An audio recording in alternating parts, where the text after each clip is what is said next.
কেন্দ্রীয় সরকার যে প্রকল্প আয়ুষ্মান ভারত, যা বঙ্গে স্বাস্থ্য সাথী হিসেবেও পরিচিত, সেই আয়ুষ্মান ভারত নিয়ে ইতিমধ্যেই আমাদের অনেক দর্শক বন্ধুরাই জানতে চেয়েছেন যে আপনাদের স্টুডিও থেকে কোনো প্রতিনিধি বা এই সম্পর্কে যারা ভালো জানে তাদের নিয়ে প্রতিবেদন তৈরি করো।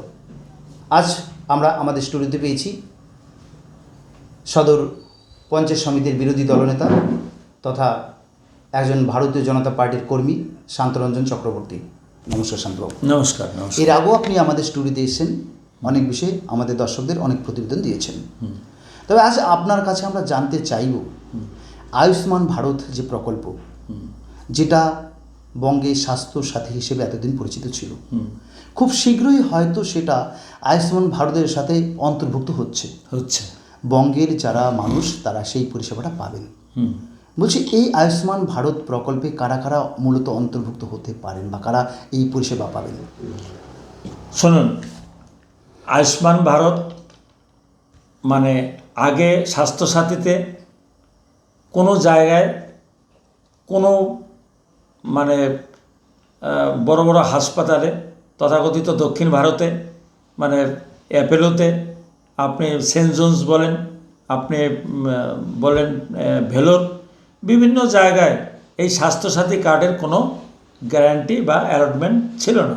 আচ্ছা, কিন্তু এখন কিন্তু আয়ুষ্মান যারা পশ্চিমবঙ্গের মানুষ তারা বাইরের স্টেটগুলোতে যে ট্রিটমেন্ট, বেটার ট্রিটমেন্টের জন্য যেতেন, তারা এই স্বাস্থ্যসাথী কার্ড সেখানে অ্যাপ্লাই করতে পারতেন না, অ্যালাউ ছিল না।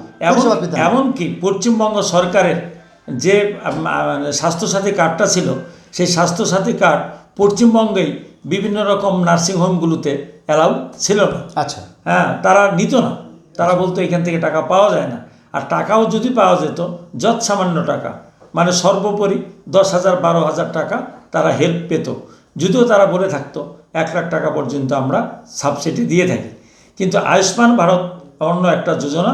এই আয়ুষ্মান ভারতে কি হয়, মানে একটা মানে ফ্যামিলিকে, মানে যে ফ্যামিলি পাওয়ার যুক্ত, তার আমি কারা কারা পাবে সেই সম্পর্কে আমি পরে আপনাদেরকে বলতেছি।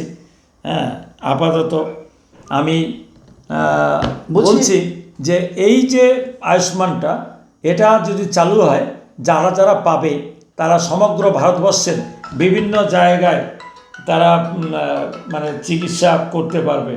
হ্যাঁ, এটা হচ্ছে মানে আমাদের এই আয়ুষ্মান ভারতের মানে সুবিধা।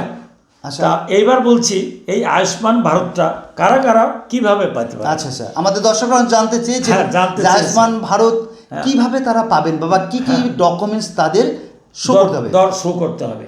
এবার ডকুমেন্টের মধ্যে প্রথম যে ডকুমেন্টটা হচ্ছে সেটা হচ্ছে তার রেশন কার্ড। হ্যাঁ, এবার এই রেশন কার্ডগুলো ফুড সাপ্লাই দপ্তর থেকে আমাদের সরকার ইতিমধ্যেই সংগ্রহ করেছে। এবার যাদের নাকি রেশন কার্ড, হ্যাঁ, RKSY 1 মানে এই ক্যাটাগরি এবং RKSY 2, এই যে দুটো কার্ড, এই দুটো টাইপের কার্ড কখনোই তারা আয়ুষ্মানের আওতায় আসতে পারে, নাও আসতে পারে। এটার কোনো মানে ফুলফিল মানে গ্যারান্টি, সঠিক পসিবিলিটি নাও হতে পারে। সঠিক মানে এইখানে আমি পরে বলছি, পেতেও পারে নাও পেতে পারে, নাও পেতে পারে। কিন্তু যারা নাকি অন্য 3টি ক্যাটাগরি, টোটালে 5টা ক্যাটাগরিতে আমাদের রেশন কার্ড, টোটালে 3টি ক্যাটাগরি আছে। যেমন নাকি PSSS, আবার একটা আছে SSSS, আবার একটা AAY, অন্তর্দয় যেটাকে বলা হয়। এই 3 ক্যাটাগরির কার্ড যাদের আছে তাদের নামে একদম ফর্মের উপরে তাদের নাম লেখা থাকবে এবং সেই ফর্মগুলো অঞ্চলে চলে আসবে। অঞ্চল থেকে আসা দিদিমণিরা তারা যার যার এলাকায় সেই ফর্মগুলো নিয়ে একদম ডোর টু ডোর, মানে যারা যারা এই নামগুলো লেখা থাকবে তাই সেই ফর্মের উপরে তাদের নামও লেখা থাকবে। মানে সেই ফর্মগুলো সরকারিভাবে অঞ্চলে আসবে। আশা দিদিমণিরা তারা নিয়ে এসে বাড়ি বাড়ি গিয়ে, হ্যাঁ, তাদের তথ্য সব কিছু সংগ্রহ করে তারপরে সেইগুলো তারাই জমা দিবে অঞ্চলে অথবা BDO অফিসে। তাহলে তারা আয়ুষ্মান কার্ড মানে ওই আমাদের আশাকর্মীর মাধ্যমেই তাদের আয়ুষ্মান কার্ডটাও তাদের বাড়িতে পৌঁছে দেওয়া হবে। এমনি ছাড়া অন্য কার্ড রয়েছে, অন্য রেশন কার্ড যাদের রয়েছে, সাধারণ মানুষ যারা রয়েছেন, হ্যাঁ, মানে বিভিন্ন শ্রেণীবিন্যাসে যারা রয়েছেন, তারা কি এই পরিষেবা পাবে না তো? এইবার শোনেন, মানে যে দুটি কার্ডের মধ্যে একটু সমস্যা রয়েছে সেটা হচ্ছে RKS-Y1 আচ্ছা। আর RKS-Y2। এই RKS-1 এবং 2 এইখানেও বলা হয়েছে যদি কিনা মানে 15 বছর থেকে 59 বছর পর্যন্ত বয়স্ক কোনো ব্যক্তি আচ্ছা। তার বাড়িতে ইনকামযোগ্য ব্যক্তি না থাকে তাহলে তার শ্রেণী আয়ুষ্মান কার্ড পাবেন, মানে সেই পরিষেবা পেতে পারে, সে পরিষেবা পেতে পারে। কারণ ঘটনা হচ্ছে তার তো মানে আয় করার লোক নাই। আচ্ছা আচ্ছা, মানে 15 উপার্জন করার যে লোক থাকে না? 15 থেকে 59 বছর পর্যন্ত আচ্ছা। যদি কোনো ব্যক্তি আয় করার লোক না থাকে তাহলে সে পাবেন। এবং যদি কিনা কারো বাড়িতে হ্যান্ডিক্যাপড আচ্ছা। কেউ যদি থেকে থাকেন, সে তো মানে যদি কিনা RKS-Y2ও হয়ে যায়, আচ্ছা। তবুও সেই হ্যান্ডিক্যাপড ব্যক্তিটি আয়ুষ্মান কার্ডের সুবিধা পাবেন। বলছি আপনাদের যে এই যে আজ থেকে একটা প্রকল্প চালু হয়েছে, বিভিন্ন পরিষেবামূলক যে একটা পরিষেবা প্রদান করা হচ্ছে বিভিন্ন এলাকাতে, হ্যাঁ, সেখানে কি এই আয়ুষ্মান ভারতের আবেদন করতে পারবেন সাধারণ মানুষরা?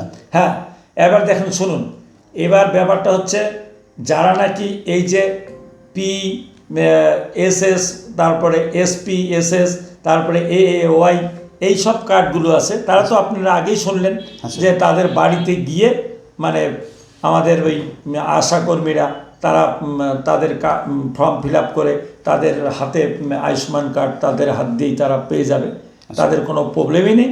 কিন্তু যাদের নাকি ওই RKS-Y এবং RKS-Y1-2 এই দুইটা কার্ড যাদের রয়েছে, এই দুই প্রকারের কার্ড যাদের আছে তাদের আবার কিছু ক্যাটাগরি তৈরি করে দেওয়া হচ্ছে। আচ্ছা আচ্ছা, যদি কিনা মানে ST হয়, আচ্ছা, হ্যাঁ, মানে উপজাতি যাদের বলা হয়, হ্যাঁ হ্যাঁ, তারা যদি হয় তারা কিন্তু এই মানে ক্যাটাগরিভুক্ত থাকলেও তারা কিন্তু আয়ুষ্মান কার্ডটা তারা পাবে। তপশিলি জাতিভুক্ত যারা রয়েছেন, SC ST যারা রয়েছেন, তারা কি এই পরিষেবা পেতে পারে? হ্যাঁ, এই পরিষেবাটা তারা পাবে, কিন্তু তাদের বেলায় কি একটা ক্যাটাগরি আছে, এক কক্ষযুক্ত কাঁচা ঘর যদি থাকে, আচ্ছা আচ্ছা, হ্যাঁ, তাহলে তারা এই কার্ডভুক্ত হলেও তারা এই পরিষেবা পাবে।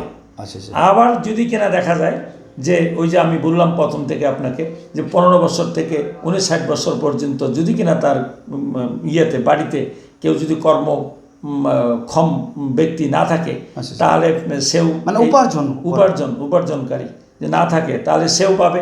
আবার যদি কিনা দেখা যায় যে একটা বাড়িতে তার স্বামী মারা গেছে, তার 2-3টি বাচ্চা আছে এবং একমাত্র উপার্জনকারী হচ্ছে সেই মহিলাটি, মানে একমাত্র মহিলাটাই উপার্জনকারী এবং মহিলাটাই হচ্ছে ওই বাড়ির মানে প্রধান, মানে জীবন জীবিকা চালিয়ে যাচ্ছেন সেই মহিলা, মানে সেই মহিলাই উপার্জন করে আছেন, সেই ব্যক্তিকেও আমাদের এই আয়ুষ্মানের সুবিধায় সে পাবেন।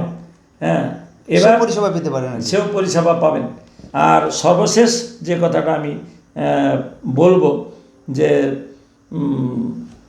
যে যদি কিনা এই যে আমাদের কার্ডগুলো, এই কার্ডগুলো এবার আমি যেটা বলতে যাচ্ছি, মানে যারা RKS-Y1 এবং RKS-Y2 এই দুই ধরনের ব্যক্তি যারা আছেন তারা অঞ্চল থেকে মানে পাবেন। আর এখন ক্যাম্প চলছে, এখন আপনার বিডিও অফিস থেকে আপনাদের কি নিয়ে যেতে হবে, রেশন কার্ড নিয়ে যেতে হবে, আচ্ছা, নিয়ে গেলে আদার্স ডকুমেন্টস, আধার কার্ড আর ভোটার কার্ড লাগবে। আর এমনি কাস্ট সার্টিফিকেট, যারা কাস্ট সার্টিফিকেট যদি কিনা ওবিসি থাকে তার ক্ষেত্রে লাগবে। আচ্ছা, এটা ওবিসির কে স্পেশাল দেওয়া হচ্ছে। আর এই ব্যাপারটায় এবার যদি কেনা তারা সেখানে গিয়ে কার্ড দেখিয়ে তারা আবার একটা ফর্ম পাবে, সেই ফর্মটা ফিল আপ করে ভিডিওতেও দিতে পারে আবার। হ্যাঁ, আর কিছুদিন পরে এই প্রকল্পটা চালু করার জন্য এই 3 দিন যাবৎ এই 55টা প্রকল্প এখন চালু হয়েছে। এই 3 দিন যাবৎ এই প্রকল্পগুলো উদ্বোধনের জন্য যা সংগ্রহ হবে এইটা দিয়ে উদ্বোধন হবে। আচ্ছা, আর পরবর্তী সময়গুলোতে এই কর্মকাণ্ড অনেক দিন ধরে চলবে। সেটা পঞ্চায়েত অফিসে নিশ্চয়ই? হ্যাঁ, পঞ্চায়েত অফিস থেকে সেই ফর্মগুলো আপনারা পাবেন।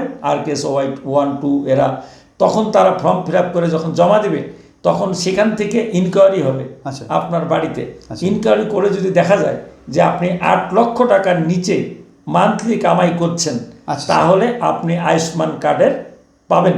আচ্ছা, সেই এবং যদি পরিষেবা। 8 লক্ষ টাকার বেশি কামাই করেন, মানে হয়ে থাকে কোনো ফ্যামিলিতে, হয়ে থাকে, হ্যাঁ, আমি সেই পরিষেবা পাবেন না। আমি ভুল বললাম, আচ্ছা। 8 লক্ষ নয়, 8,000 টাকার আচ্ছা, উপরে মান্থলি আছে।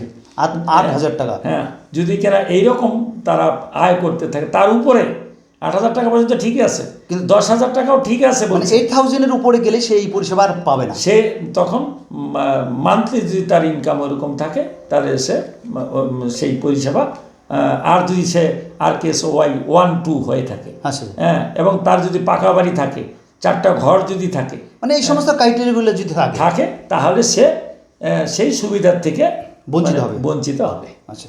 আর এই ফর্মটা আচ্ছা কিছুদিন পরে আমাদের অঞ্চল থেকে পাওয়া যাবে। আচ্ছা। আর এখন এই 3 দিন ধরে আপনারা আজকে পাবেন। প্রথম দিন, আগামীকাল হবে, পরশুদিন হবে। কালকে পরশুদিন। আচ্ছা। এটা কোথায় পাবেন? আচ্ছা। এই বিডিও অফিসে গেলে পাবেন। জলপাইগুড়ি এবং কি মালকানিতে হচ্ছে কোথায়? হ্যাঁ, মালকানিতে হচ্ছে ওই এলাকাটা, আচ্ছা, মানে ওই খারিজা বেরুবাড়ি, নগর বেরুবাড়ি, বোয়ালমারি, নন্দনপুর অঞ্চল, তাহলে বিডিও অফিসে পাওয়া যাবে। বিডিও অফিস, বোয়ালমারি নন্দনপুর অঞ্চল বিডিও অফিস। আমাদের জলপাইগুড়ি সদর ব্লক। তাই এইখানে গেলে আপনি RKSY 1 যাদের কার্ড আছে তারাই শুধু যাবেন। আর যাদের 2 RKSY 2 তারা গেলেই ঠিক আছে। আর আদার যাদের অন্য 3 শ্রেণীর কার্ড আছে, তারা না গেলেও পারেন, কারণ তাদের যাওয়ার কোনো প্রয়োজন নেই। কারণ তাদের পরবর্তীতে তারা অঞ্চলে অ্যাপ্লাই করতে পারে নাকি? না, তাদের অঞ্চলে অ্যাপ্লাই করারও কোনো প্রয়োজন নাই, কারণ তাদের নামে ফর্ম চলে আসবে। আশাকর্মীরা তাদের বাড়িতে গিয়ে সেই ফর্ম ফিল আপ করে এনে অঞ্চলে জমা দিয়ে ওখান থেকে আয়ুষ্মান কার্ড পাবে। সেই আয়ুষ্মান কার্ড তাদের আবার বাড়িতে নিয়ে, এই মুহূর্তে তাদের বিডিও অফিসে বা বিভিন্ন ক্যাম্পে যাওয়ার প্রয়োজন নেই, যারা এই ধরনের কার্ড রয়েছে। একদম আজকে আমাদের ওইখানে ক্যাম্পে যারা ছিল, আমাদের রিপ্রেজেন্টেটিভরা, তারা একদম পরিষ্কার বলে দিয়েছে, এই ধরনের কার্ড, 3 ধরনের কার্ড যাদের আছে, তাদের আর এই মুহূর্তে ব্যস্ততা হওয়ার কিছু নেই। মূলত বিডিও অফিসে আসারই প্রয়োজন আছে, কারণ তাদের জন্য আমরাই চলে যাব, ওইখানে আশাকর্মীরা চলে যাবে। আর RKSY 2 এবং 1 যারা আছে, তারা ওই যে বললাম ফর্ম ফিল আপ করতে পারেন, কিন্তু কয়েকটা ক্যাটাগরির মধ্যে পড়বে। বাড়িতে যদি কিনা একটা মহিলাই শুধু মানে উপার্জনকারী থাকে, তাহলে সেও পাবে আয়ুষ্মান কার্ডের আবার 1 কক্ষযুক্ত কাঁচা বাড়ি সেও পাবে, এবং 15 বছর থেকে 59 বছর পর্যন্ত যদি কিনা মানে কাজ করার কোনো লোক না থাকে, উপার্জনের লোক না থাকে যে বাড়িতে, সেই বাড়ির লোকটাও এই ফ্যাসিলিটিটা পাবেন। হ্যাঁ, এই হচ্ছে আজকেকার বিষয় আয়ুষ্মানের। আর বিষয়টা হচ্ছে এইরকমই, যাদের নাকি শুধু মানে RKSY 1 আছে, S1 এবং RKSY 2, তারাই শুধু এখন ফর্ম নিয়ে আপনার বিডিও অফিসে জমা দিতে পারেন। আর বাকি যারা, তাদের যাওয়ার কোনো প্রয়োজন নেই, তারা ঘরে বসে বসেই তারা তাদের ফর্ম ফিল আপ হয়ে যাবে। যাই হোক, অনেক ধন্যবাদ। মূল্যবান আপনার মতামত এবং মূল্যবান টপিকের উপরে আপনি যে আপনার বিবৃতি দিলেন, বা আমাদের স্টুডিও যে দর্শকদের আপনারা যে বিস্তারিত তুলে ধরুন আয়ুষ্মান ভারতের যে কার্ড নিয়ে, সেটা ধরার জন্য আপনাকে ধন্যবাদ, স্বাগত। নিশ্চয়ই আগামী দিন আপনাকে পাবেন। অবশ্যই, নমস্কার, ধন্যবাদ।